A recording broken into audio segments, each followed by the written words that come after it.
Welcome to the future. Get ready to explore how spirituality and science will come together in the Age of Aquarius. Hosted by JC Nova. Welcome to the Age of Aquarius podcast, where we explore the mysteries of the universe and take a cosmic ride into the future. Today we have a special guest, Jason Debord, a dream expert, author, and host of the popular podcast, Dreams That Shape Us.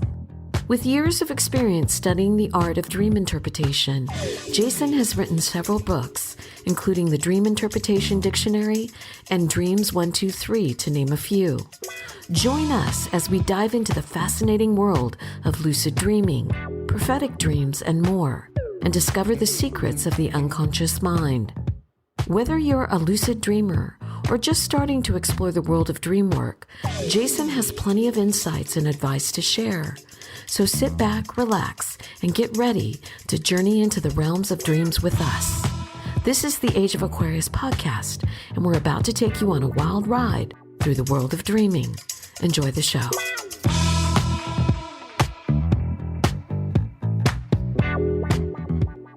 What inspired you to become an expert in dream interpretation? That's a good place to start. Well, you know the old saying, if you lead a horse to water, will he drink?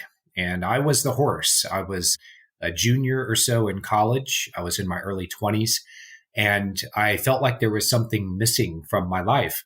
And I'd gone to see a counselor on campus, basically like a psychology grad student. And the answer they came up with after I poured my heart out about all the crazy stuff that happened to me as a teenager and, you know, how I kind of got my life together and went to college and now I was kind of losing steam. And she said, well, it sounds like you just need to kind of organize your time better and manage your life a little better and you'll be fine. And I'm like, no, I've got all these other deep emotional and spiritual things that are going on. These kinds of answers aren't going to work for me. So after a series of synchronicities where, you know, it's a meaningful coincidence as defined by Carl Jung, he has this idea that there are synchronicities that happen where our inner life and our outer life kind of align in meaningful ways, and we are led to where we need to be. The horse is led to the water. I was led to a man named Larry Pesavento, who was a therapist in Cincinnati, Ohio, where I was going to college at the time. And Larry listened to my story and he said, you know, I could give you answers like this other person that you talked with, and it might help you in the short run, but in the long run, what you need to find are your own answers. And you can find that through your dreams. And I will teach you how to do it. You write down your dreams, bring them to me for our sessions, and I'll help you work through them.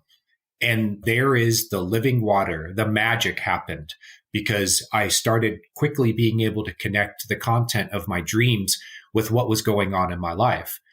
Now, I will admit that I really had no idea when we first went through those early sessions working with my dreams. I just knew that he was finding these insights in my dreams and he could kind of reflect them back to me in a way that I went, wow, like this really resonates. This makes sense.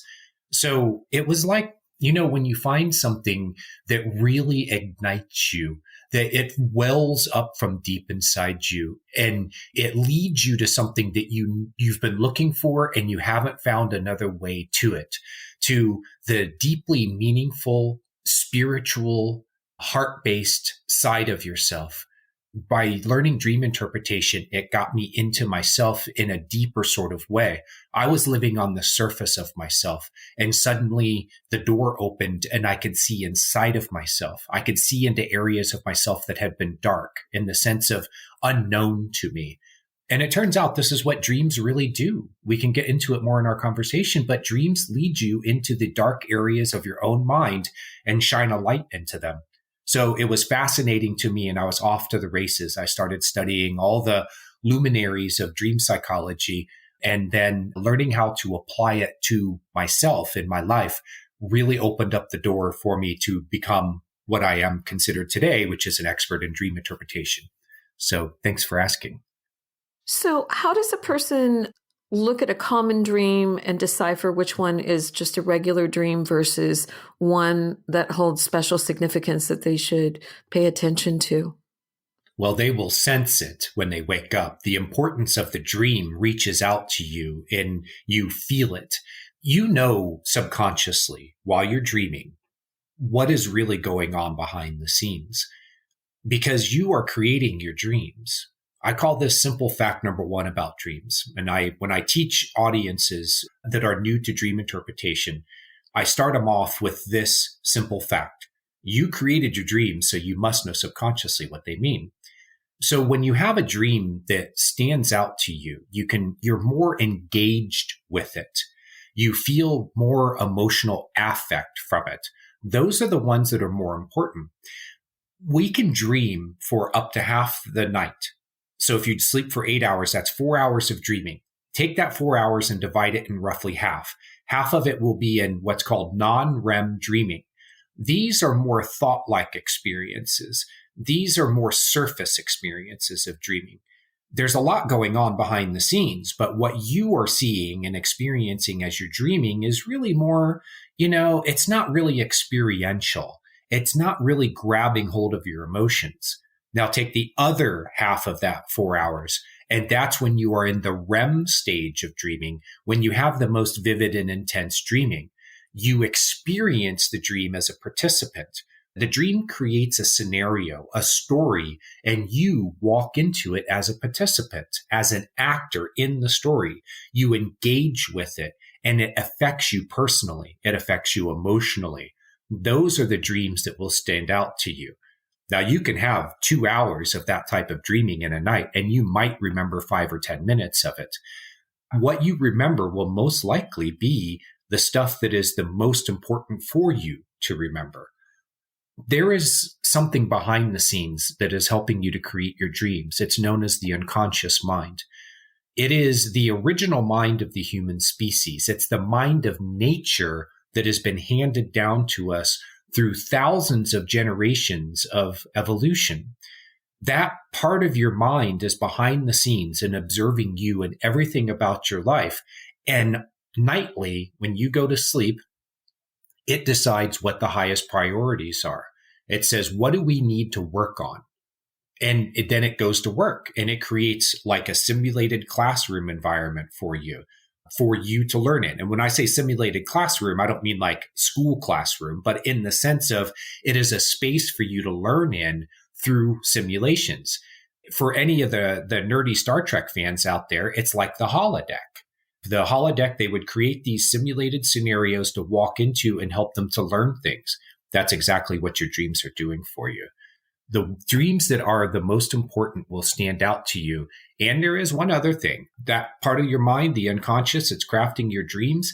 It knows that the ones that you are the most likely to remember are the ones that you're going to have just before you wake up for the final time. Like you can wake up throughout the night, but the final time, after you've had enough sleep and you wake up, just before you wake up, those dreams, it will load those with the most important content and information because it knows those are the dreams that you're most likely to remember. What are some of the most common symbols or themes that appear in dreams? I'm known as Rat Owl at Reddit, and it's at a forum, a subreddit known as r/dreams. And so I've been a moderator there since, 2013. So I've seen a lot of dreams in that time. And the most common ones, I would say, involve themes such as driving a car, and then you tell a story about what's going on in the person's life around the theme of driving a car. Like you're driving the car and you can't slow it down. And what that usually means is that in some way you are out of control. You're going too fast. I get this a lot from media people when I'm doing interviews, and we'll talk about their dreams. And you wouldn't believe how many of these people have the same dream. I'm driving along. I can't stop myself from pressing down on the gas pedal, and I'm going faster and faster. Maybe then try to use the brakes and that they don't work and the car just keeps going along, barreling down the road. It's a metaphor for their life.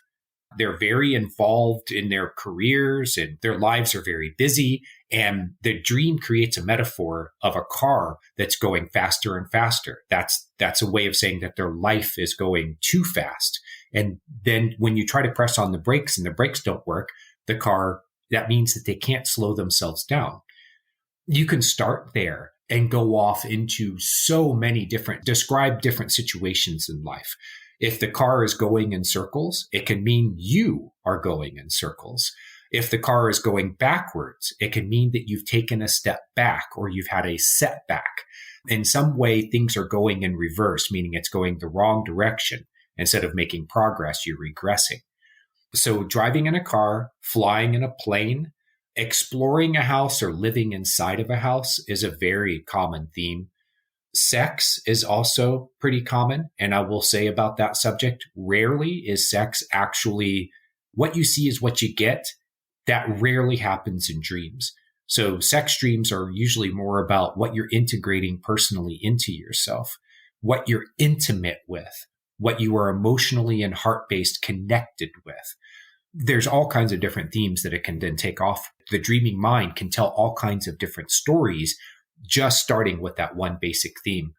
A lot of dreams involve social interaction, especially with younger people who are in the first half of their lives, and their lives revolve around their social groups. They'll have a lot of dreams about being on adventures with their friends. Our most important relationships tend to creep into our dreams a lot. So that'll be dreams that feature your significant other, your mate, your spouse, and also if members of your family. If you're close with your family, you'll have a lot of dreams about them. So we could go on, but I would say that's probably, what did I list there? Probably 7 or 8 different themes. Those are probably the top ones. So let's talk about nightmares. Why do we have nightmares, and can nightmares be positive? Well, I just published a book, Nightmares, Your Guide to Interpreting Your Darkest Dreams. I talk a lot about what differentiates why we have nightmares and what differentiates a nightmare from an ordinary dream. Why we have nightmares? Usually it's because you're not getting the message from gentler means of getting across a message. So your dreaming mind realizes that you aren't really listening. You're not really getting the message. So it cranks up the volume. That's one way of thinking of a nightmare. It's a dream, but it's much more vivid and intense. It affects you in ways that, get really deep down into the core of you. It shakes you up. It's like shock therapy in that way. Nightmares are the shock therapy of the dream world, if you want to use sort of a simple way of summarizing it. The nightmare is trying to help you to realize that there is something that is dysfunctional in your life, in yourself. It's trying to help you to confront your fears. It wants you to understand that there is something that needs to be fixed. It needs to be healed. Sometimes, and actually Carl Jung said that the most common cause of nightmares is in the ego part of the mind has an antagonistic relationship with the larger structure of the mind, which is the unconscious. So it's antagonism between the ego and the unconscious. The unconscious isn't causing the antagonism. What it's doing is telling the ego things that it doesn't want to know. The ego has territory that it's defending, turf. It has self-conceptions. And the unconscious is coming in and saying, there's a larger picture that you need to see, that it would help you to see, that it would either help you to address the dysfunction in your life, help you get past some kind of roadblock, or help you to develop your potential, because you've now limited yourself through these self-conceptions into this little box, and it wants you to see the bigger picture. So it will hit you with these really intense, vivid dreams, what we call nightmares, that emotionally affect you so that you'll get the message, and it will shock you out of your complacency. It'll make you take a hard look at yourself in the mirror, a hard look at your life, and say, where can I improve? Where can I heal? Where can I get past my roadblocks? So that's it in a nutshell. What about night terrors? Night terrors are a special kind of experience because you have nightmares, which are, just call them a dream on steroids. It's like a high intensity dream. But a night terror is a different type of experience. It's more of an energetic experience. The energy is coming from trauma that has been trapped in the nervous system. A person has experienced some kind of traumatic event. usually some kind of chronic trauma, such as living in an abusive household, living on the edges of society and having to sort of scrape for your existence. Imagine living under the bridge, kind of thing. And you're constantly under danger, fear of deprivation, of starvation, things like this. And then there's things like combat, going to war. And I mentioned abusive households, living in an abusive household with someone who is an alcoholic or an addict, someone who's violent, someone who's mentally ill, someone who is emotionally unstable. And this is like a parent or someone who can affect you in your life very deeply. Living in that kind of environment creates this chronic sense of fear. You're unsafe, you're anxious, so all those emotions are all wrapped up in this. You're experiencing it in your nervous system, but you're unable to shake it off. And so the energy gets imprinted into your nervous system. It's a natural response to traumatic situations. To be able to get through them is to sort of turn off the deeper parts of yourself and just get through it. And then later, once the danger is past, then you shake it off. Like literally, you tremble and shake it out of your body, out of your nervous system. But if you don't have the opportunity to do that, and if you are continually under the stress and the fear and anxiety that caused the trauma in the first place, it will imprint into you and store in your nervous system. Then months, years, or even decades later, you're dreaming and your body is relaxing enough that it can release the energy back into your system.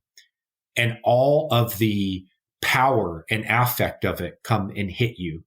It's an experience of this energy releasing into your nervous system as you're dreaming, and then it turns into a night terror. The content of the night terror is different from a nightmare in that rarely can you really make any sense of it through techniques of dream interpretation and analysis. Let me give you an example. I learned this from a friend of mine who was having chronic nightmares, what we called nightmares at the time. I tried everything I knew to get into the content of those nightmares and try to trace them to their source and do try to help him. And it wasn't helping. And he shared with me that when he was a teenager, his stepfather was an abusive, violent alcoholic. And at one time, the man pointed a shotgun at him with the intent of killing him. Now, if you've ever lived through an experience where you think you're going to die, that release of energy, the survival instinct that kicks in is like nothing else you've ever experienced. And he didn't die, obviously, but he had to go to sleep in the same house with the man who had been pointing a gun at him and said, "Prepare to die." So now he's living under this chronic situation with, the fear that he could die at any moment, that his violently abusive alcoholic stepfather could walk into his bedroom and just fucking blow him away. Excuse my French, but it was a powerful experience. Years later, decades later, he was dreaming about this as night terrors. The night terrors would be like his little nephew is drowning in a lake of fire and screaming out for his help, and he can't get to him. He can't rescue him. He would see scenes of blood and gore and horror and like dark entities and demons and all this stuff, except there wasn't any sense to it. There wasn't a narrative that you could pull out of it and do the traditional techniques of dream interpretation on it. And what I figured out is that it was an energetic experience of releasing the trauma. So post-traumatic stress, it's releasing that energy into his system as he's asleep. And the solution to it was, for him, he took up Krav Maga, which is a martial art. It's very combat based. And he could physically work through the issues, the energy, he could work it out of his system. Therapy and dream interpretation wasn't going to do him any good. He needed to work it out physically. And so that's why a night terror is different than a nightmare. That's fascinating. Can you tell me more about your podcast, Dreams That Shape Us? Yes. Now we go to the light side. We just explored some of the dark material there. The Dreams That Shape Us, I've been doing this for the last 2 years with my co-host, Steve Ernenwine. And it is an exploration of dreams that have a deep impact on the people who have them. And we interview those people to talk with them about the ways that their dreams shape them. So it's right there in the title. We have dreams that have helped people make important decisions. Do I leave the job that I was in or do I stay there? Do I move across country and attend the graduate school? Do I get up off the couch because I'm finally healed, but I haven't been sure that I was okay to be able to do that? Season 1, episode 1, we had a guy who dreamed that he was a character from the show called Decay Project. And it turned out that what he was seeing in his dreams over and over again, he had these dreams about being this character that was the embodiment of what he used to be before the doctors told him he had a heart condition and he couldn't be the active young man that he'd been up to that point in his life. And so he, out of fear, basically restricted himself to living in his, staying indoors and watching a lot of TV and browsing the internet and stuff like that, because he was told that he couldn't get his heart rate up too high. He couldn't put stress on his heart. So the skateboarding and the parkour and lifting weights and all that stuff was out of his life. By dreaming about being that character, he realized that his deeper part of himself, the unconscious mind, was telling him, hey, it's time to live again. And he had some really amazing synchronicities that reinforced that message for him. So it's those kinds of things. We've had people who they recovered memories of sexual abuse and trauma.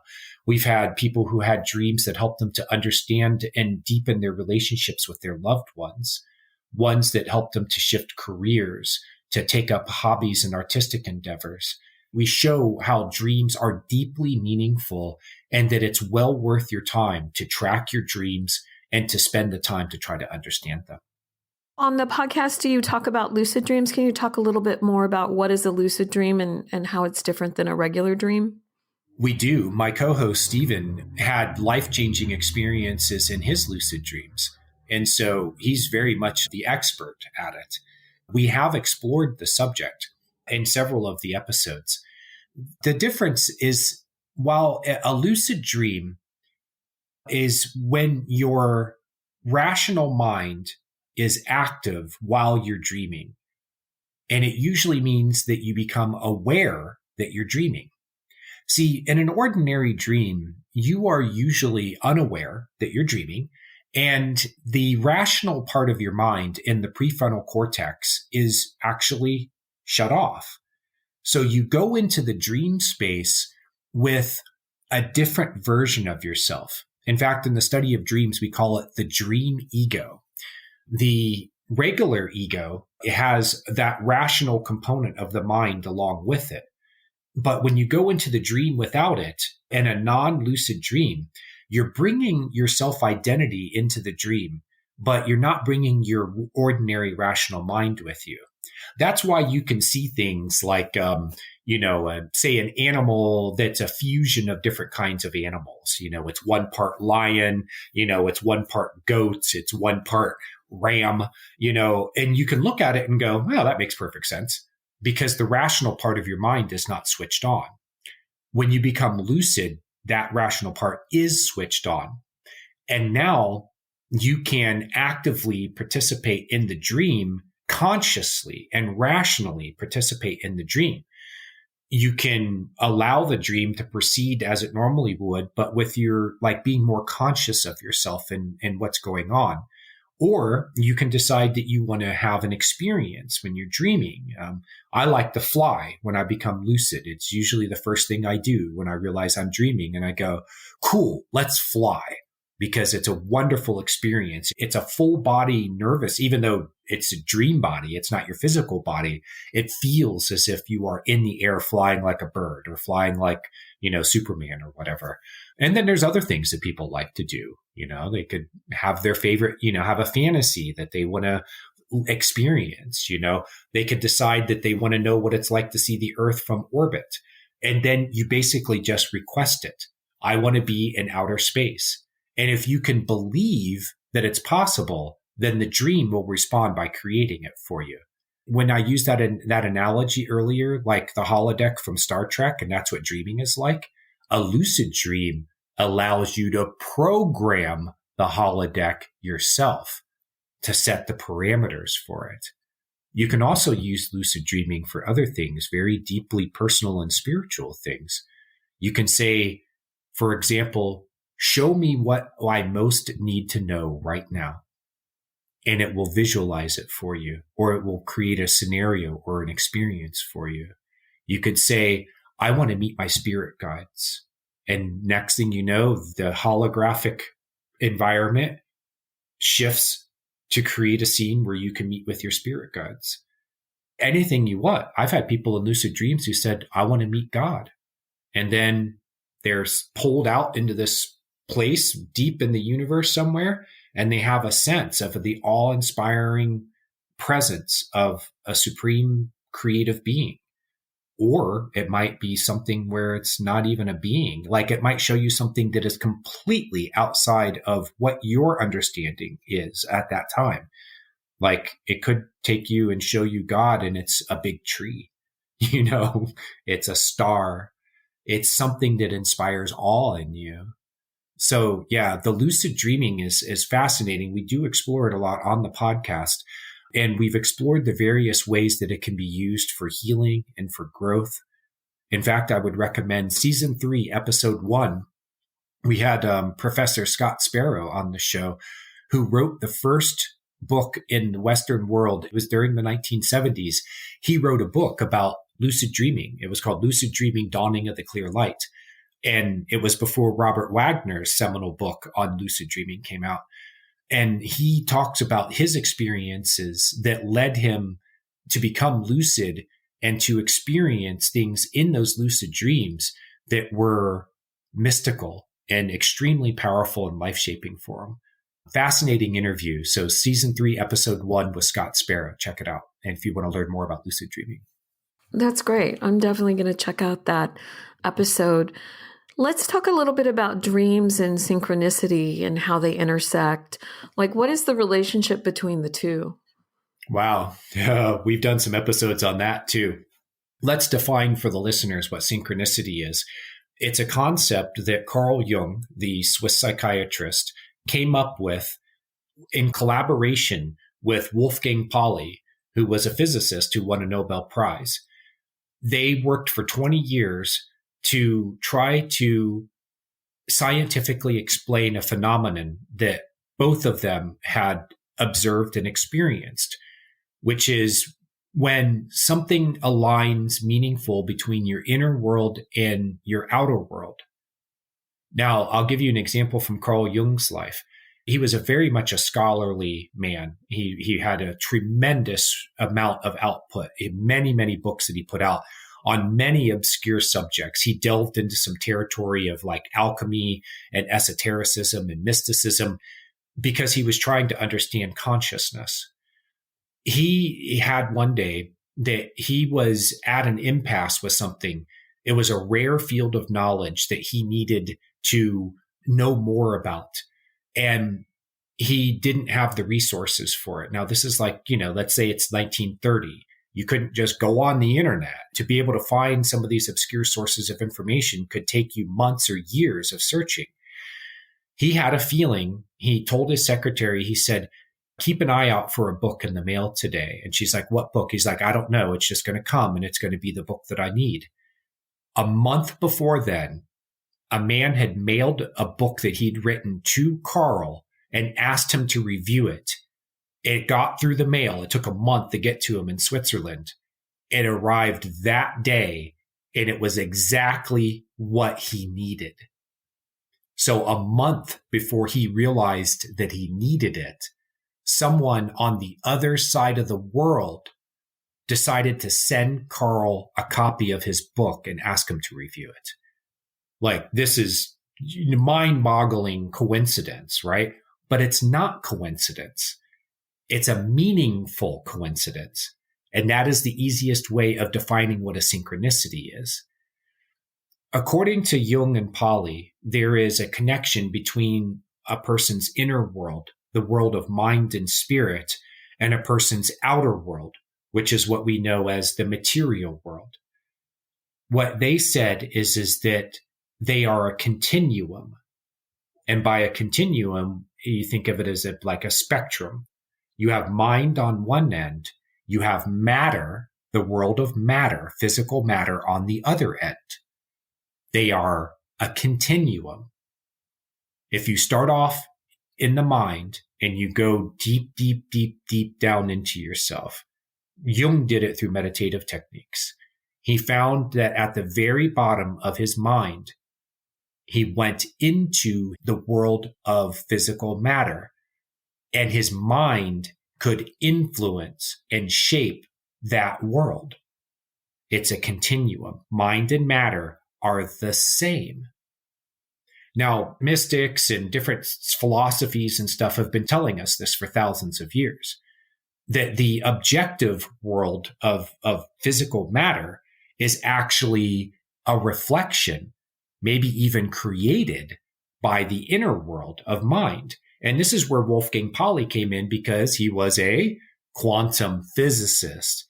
And we're learning that the quantum, the world of subatomic particles, out of which all of our material reality arises, is responsive to our consciousness. So getting back to synchronicity, there is a way that a deep part of the mind can influence the world of matter and give us synchronicities that are meaningful, that are personal. The guy I told you about who had the dream about the K project, and it told him that he could get his life back again and he could be active.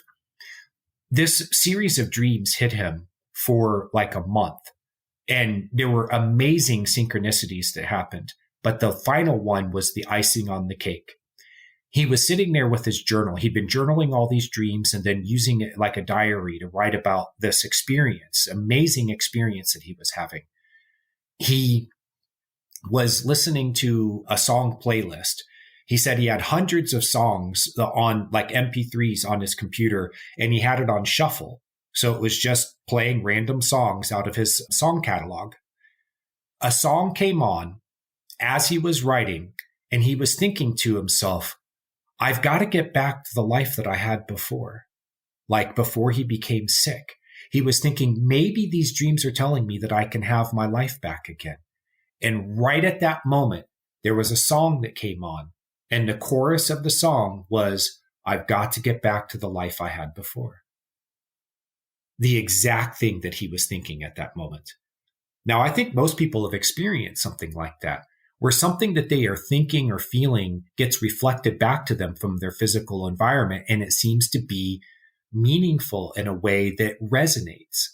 Something they hear on the television or on the radio, something that a person says in conversation, something they see on a t-shirt while they're standing in line at the grocery store. It has a message for them. Those are synchronicities. But then there's also ones like a guy named Bernie Beitman. He's a psychiatrist who specializes in synchronicity. He said the first synchronicity that he experienced was when he found his lost dog, because he took a way home after looking for the dog and being unable to find it. He was walking back home and he took a different route back home. He says he doesn't know why he decided it. It was a longer route, but he just decided that he would do it. And that's when he found his dog. There have been people who had synchronicities where they decided to take a different path, like, well, I'm not going to shop at my usual grocery store. I'm going to shop somewhere else. And that day, they meet someone in the grocery store who becomes their lifelong companion. They get married or whatever. Like weird things that you can't explain. You could try to say that it's just a remarkable coincidence, but something resonates inside of you that says, oh, this is more than coincidence. This is meaningful. This is synchronicity. So that's what a synchronicity is. What about dreams that predict the future or premonitions? Can you talk a little bit about that? Would love to. This was a subject that I had to learn a lot about, because when I came forward in 2013 as an author of books about dreams, and I started doing interviews like what we're doing now, guess what I got asked about? Instead of being asked about, techniques of dream interpretation and analysis and theories of dream psychology, I got a lot of questions about premonition dreams, about dreams that seem to predict the future. I had to go on a quest to find out as much as I could about it because that's what people wanted to know about, And so I was happy to do it. And what I found out is that there is a scientific term for this. It's called precognition. And precognition is the ability of the mind to be able to see what is about to happen. There is presentiment, which is a feeling of what's about to happen. Precognition is more of a thought about what's about to happen. It could be what's going to happen 5 seconds from now that's unpredictable. It could be what's going to happen tomorrow. It could be what's going to happen next month or next year. Most people experience precognition, at least initially, through their dreams that they know of. And it's a natural ability of the mind to be able to preview the future. What's going to happen in the future? It's a preview. And in a way, it's a prediction because the future is never set in stone. But there are some very, very famous cases of people who had these dreams that seemed to show exactly what was going to happen in the future. Abraham Lincoln, 2 weeks before he was assassinated, had a dream that he came down into the rotunda of the White House and he saw that the president was in a coffin. And he knew that was him. And they said, what happened? And they said, the president has been assassinated. So seemingly, he had a dream that predicted his own assassination. But you could also make the argument that he knew that there were a lot of people that hated him passionately and that assassination was very much like a possibility. But then there was also, if you want to get into a different one that was a little more interesting, there was Sugar Ray Robinson, the famous boxer, who had a dream that he knocked out and killed his opponent, Jimmy Doyle, in the ring. Now, they had a match, set up, and the dream happened like maybe a week before. And he tried to back out of the fight. He really had a feeling that that dream was going to come true. And the fight promoter brought in a priest to convince him that it was just a dream. He went in and fought Jimmy Doyle that night in the ring, knocked him out. Jimmy Doyle died. And in his biography, he said, why didn't I listen? I knew that that dream was telling me that I shouldn't be fighting Doyle. He said that it was God trying to tell him not to be in the ring that night. Now, I've explored that really deeply, and I found that Jimmy Doyle was known to have head issues because he'd been hit so many times so hard as a boxer. He was this tenacious Irish boxer. He was a champion level boxer, or at least contender. And he'd taken a lot of shots, and Sugar Ray Robinson knew it, and a lot of other people knew it too. And a lot of people thought that the man shouldn't be fighting anymore. So was it actually predicting the future? In that sense, yes. But was it a prophecy? Now, a prophecy is something that's set in stone. It's a major event that's going to happen regardless. It's something that can't be prevented. I have seen a number of dreams. There are historical cases and ones that I've read across at Reddit and ones that I've had myself, where the dream shows that something is going to happen and there's no way of stopping it. There was one guy at Reddit who had he knew exactly where this earthquake was going to happen. He saw all the devastation. He experienced it as if he was an observer that was there in the scene. And when I questioned him about it, the first thing that stood out to me is he didn't even live in that country. And I'm like, well, why would you be dreaming about an event that's going to happen on another part of the world? It turned out that his family was from that part of the world, and that the town that was the epicenter of the earthquake was very close to the hometown where he was born and had moved away long ago, but his family still had roots there. So he was actually dreaming about that event ahead of time.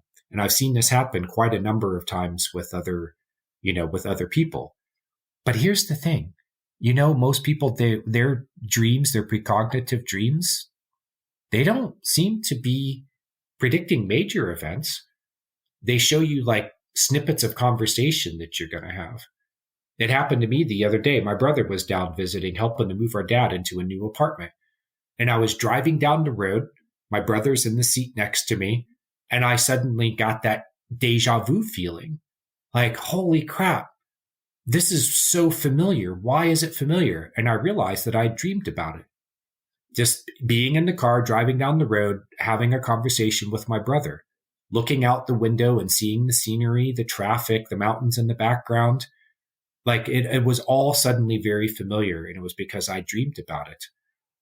And there is a theory that deja vu is actually a moment in time that you remember that you've dreamed about the moment that you are living in right now, that you dreamed about it ahead of time, and it jogs your memory because the dream had been forgotten. That was sort of what happened to me. I didn't remember that dream until the moment when I was living it, with my eyes open and my brother next to me in the car. And I went, wow, yeah, I dreamed about this last night. So that's what a precognitive dream is. What about people that have dreams of a loved one coming to visit them before they die or just as they die? Very common. On my podcast, the Rochelle episode, which is season 1, episode 6, she describes a family friend who came to her as a being of light, and she knew that he had just died, and it turned out that he had just died, but she didn't know like that was, no one knew. He just like died in his sleep. So it wasn't like you could predict that it was going to happen. This happens many, many times, has happened. And there is a connection between us that the dreaming mind has an ability to facilitate. Now, here's the thing. People have also been awake and realized that like they suddenly have a feeling something is going on with my loved one or someone that I know. There's something has just happened to them or is about to happen. You know, whether it's they get in an accident, they experience some kind of traumatic event, or they die. They just know that it's going to happen or that it is happening. It can happen through dreams, but it can also happen when you're awake. I think that it's easier for you to receive these signals while you're asleep because the normal rational part of the mind is shut down and you're able to tap into the intuitive part of the mind. The intuitive part of the mind just knows things without having to know that there's a cause and effect. You know, how could you possibly know that someone that is not in your environment right now and who's not like sitting in the hospital, you know, on death watch is dying right now? How could you possibly know that? Well, we could get into the theories, but I prefer just to say that we are all connected together by our hearts and by our spirits, and that we know things about each other, especially when people are, you know, when things are important. How many times have we heard about a parent who knows that their kid is in some kind of trouble? The one lady whose kid had just fallen into the pool and she was inside and she didn't know it. She didn't hear it. She just went, oh my God, my child. She runs out the door and her toddler had gotten through the gate and walked into the pool and fell into it. And she just knew out of nowhere. My mom once showed up when I was a teenager and she had moved out of state after my parents got divorced and I stayed with my father. My dad and I came to blows and I left the house. And a month or so later, I was on my way to Florida. I was running away. I had some friends. We were going to load into a car and we were just going to drive to Florida. And my mom had a feeling that morning that something was wrong. I was in Ohio. She was in Tennessee. She got into the car and drove to Ohio and appeared in the driveway because she had a feeling something was wrong. She couldn't reach me on the phone. You know, this was the 1980s. So, you know, we didn't even have voicemail back then, you know, and answering machines were rare. So, but she knew something was wrong and she showed up. That kind of feeling that she had could be something that would appear in a dream, but she had it while she was awake. But it's the same thing. It's your intuition telling you something. It's a knowing of something without knowing how you know it. You just know that it's true. So that's how that operates, I think, how we can know things in our dreams without having any basis for it. There's no logical reason why you would think that this thing is about to happen. You just know it deep down in your bones. So I think that's how the precognition, I think that's how that works. So we just have a couple of questions left. The Dream School, maybe talk about it and then how listeners can get in touch with you. Yeah, thanks for asking about Dream School. This is my baby. I created online courses for dream interpretation and analysis, and I put them up at dreamschool.net. I also call it Rad Owl's Dream School or Rad Owl's School of Dream Interpretation and Analysis because that's what we do. I teach the psychology of dreaming, the theories behind it, and then how to apply those things to your dream content. I don't want this just to be an intellectual exercise. I want it to be a learning experience where you can take something away from it as my student, where you can take a lot of things away from it. So there are courses in dream symbols and how to decode symbolism. And symbolism is how your dreaming mind speaks to you. So you need to know how to translate it. It's an essential skill of dream interpretation. I have an intro course, which just runs through my system of dream interpretation. I created a process that's Dreams 1, 2, 3.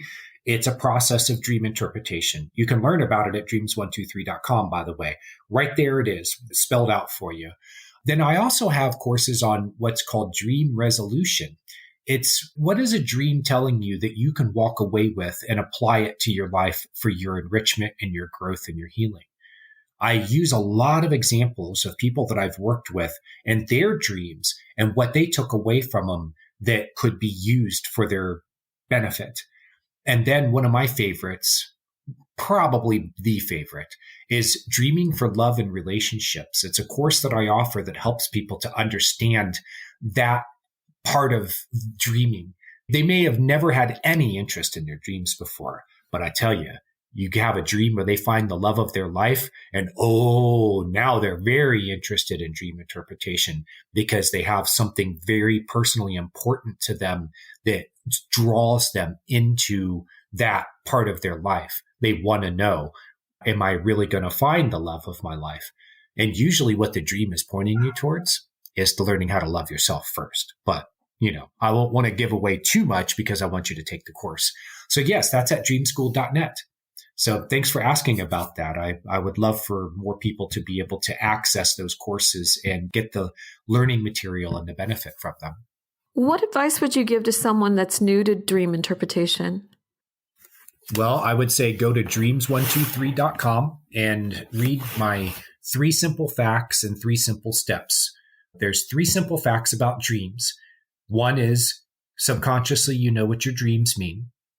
And that is because you create your dreams, but you create them subconsciously. So dream interpretation is a process of remembering what you already know. Simple fact number 2 is that dreams are stories. They are a special type of story, though. They are a choose your own adventure because dreams are responsive to your choices. They are not predetermined, which was what Sigmund Freud taught and some of the people in psychoanalysis in the early days. They taught that dreams were predetermined and that you were sort of a passive recipient of your dreams. No. Modern theory says that dreams are a participatory and responsive occurrence, event, phenomenon. And so then that takes you to number 3. Simple fact number 3 is dreams use symbolism. Symbolism is a language. It uses symbols together in context to convey deeper ideas. And that is symbolism. It is a language of using pictures. It's a lot like hieroglyphics. When you look at the hieroglyphics on the walls in, like, say, in Egypt, hieroglyphics aren't exclusive to Egypt, but when you look at the ones that are on the walls, you see all these symbols together, and you might see one that says, oh, this is the god Horus. We know that that's the name Horus. Well, that symbol itself has a lot of cultural connotations with it that Westerners or whoever that's seeing it thousands of years later would not get the same understanding from it that an Egyptian would who was there at the time. They understood much deeper connotations to it, but you put it together with the other hieroglyphs in its hieroglyphic writing because they're conveying deeper ideas through pictures. A dream uses symbols together with other symbols and they put it together in context, and that is dream writing. That's the way that dreams communicate. So you start with those three simple facts, and anyone who's new to dream interpretation should know those three things. From there, you can branch off into my system, my process of dream interpretation that starts with those facts and then gives you steps that you can walk through. I would say the most important thing, you already know what your dreams mean. And there is a side of yourself behind your dreams, kind of like the wizard behind the curtain, that wants you to engage with it.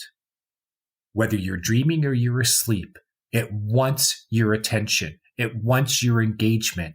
It wants to have a relationship with you. So if you can begin simply by journaling your dreams, if you're new to this, make this commitment to yourself. Wake up in the morning, think about just your dreams. Try to pull up as much as you can and get it down on paper. It helps you to have data over time to track your dreams. So a dream journal is wonderful in that way, but it's also telling that side of your mind, that intelligent awareness behind your dreams, behind the scenes, that you want to have a relationship with it. And then it will take that energy and feed it back to you in surprisingly wonderful ways. Keep a dream journal. And then go to dreams123.com and learn the simple facts and simple steps of dream interpretation. What books would you recommend? I have Radal's Crash Course in Dream Interpretation. It's available at Amazon and other retailers. It's only 100 pages and it gets you started real fast. That was a great beginning place for you to learn the process of dream interpretation and then see it in action, to see it like spelled out for you. I have a book, The Dream Interpretation Dictionary, that kind of turns the formula of a dream dictionary on its head. Because when I was asked to write it, I said, I don't want to just write another dream dictionary. I want to start with what dream dictionaries do and use this to teach people about the process of personalizing their dream symbols. So you could look up a dream symbol like a dog or the color orange or a vampire, whatever it is that's been a symbol in your dream. And then I will tell you about the ways that it can be understood as a symbol, but also remind you that what it means personally to you is what's most important. And that I can't write a dream dictionary with every possibility for what it means, because I could go on pages and pages and pages about just one symbol. But I do that in my book about nightmares. Now, even if you're not into nightmares, if it's like something that's, you don't have a lot of nightmares or any nightmares. So it's maybe not a book that you would normally, it would be on your radar, but my book, Nightmares Interpreting Your Darkest Dreams, what I did was I took common symbols and themes from nightmares, and then I wrote in depth about them. So it's sort of like a dream dictionary, but it's more like an encyclopedia. And I teach the process of dream interpretation in the book itself. So it's sort of like the dream dictionary, but I was able to go into more depth and to really get into deeper teachings. So if you want to just restrict yourself to my book, then, I would start there. Otherwise, I would look up, if you're more therapeutic, I would look up Linda Schiller, Schiller. She has a book, PTS Dreams, and another one that's Modern Dream Work. And both of those books are wonderful. And Linda's a good friend and colleague of mine. So I kind of teach more of the layman's process of dream interpretation. And Linda teaches more of the therapeutic side of dream interpretation. And I think between the two of us, we cover a lot of territory. It's been such an amazing conversation. How can listeners get in touch with you or learn more about you, your website address, and if you can repeat your podcast again, people can find you? Sure. jmdebord.com. So Debord, jmdebord.com. My name's Jason, but JM was just, it was a little more gender neutral, and a lot of great authors like to use their initials. So for those reasons, I decided to choose JM as my pen name. That reaches out to all the different places. You can find my books, you can find my courses, you can find my podcast, The Dreams That Shape Us, with my co-host Steve Ernenwine, and they can find me that way. I've tried to set it up so that if you have a dream that you wake up from, and I've written about it, that you can find it simply by putting in the main symbol or theme from the dream And my name, J.M. Debord, or just D-E-B-O-R-D, or my nickname, Radowl, R-A-D-O-W-L.